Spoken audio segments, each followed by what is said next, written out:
Hi friends, tasty ആയിട്ട് പെട്ടെന്നൊരു കടലക്കറി റെഡിയാക്കി എടുത്താലോ. അതിന് വേണ്ടിയിട്ട് ഇതാ ഒരു പൊട്ടറ്റോ വേവിച്ചതും തൈരും കൂടെ നന്നായിട്ടൊന്ന് ഉടച്ചെടുക്കണം കേട്ടോ. വേവിച്ച് വെച്ചിട്ടുള്ള പൊട്ടറ്റോ ആണ്, ഉപ്പ് ചേർത്തിട്ട് ഇതുപോലെ ഉടച്ചെടുക്കുക. പിന്നെ ഒരു പാന് ചൂടാക്കിയിട്ട് ഓയിൽ ചൂടാക്കുക. അതിനുശേഷം ചെറിയ ജീരകവും കടുകും പൊട്ടിച്ചിട്ട് ഇഞ്ചി, വെളുത്തുള്ളി, പച്ചമുളക്, കറിവേപ്പിൻ്റെ ഇല, മുളക് പൊടി, മഞ്ഞൾപ്പൊടി ചേർത്തിട്ട് നന്നായിട്ട് മൂപ്പിച്ചെടുക്കുക.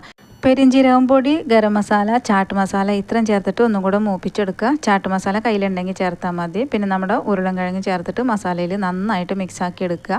ഇതിലേക്ക് വേവിച്ച് വെച്ചിട്ടുള്ള കടല ചേർത്തിട്ട് മസാലയുടെ കൂടെ നന്നായിട്ട് ഒരു 1-2 മിനിറ്റ് മിക്സാക്കി എടുക്കുക. പിന്നെ കടല വേവിക്കാൻ എടുത്തിട്ടുള്ള വെള്ളം അതും കൂടെ ചേർത്ത് കൊടുത്തിട്ട് നന്നായിട്ട് മിക്സാക്കി എടുത്തതിന് ശേഷം അടച്ചു വെച്ചിട്ട് ഒരു 4-5 മിനിറ്റ് നമുക്ക് വേവിച്ചെടുക്കാം.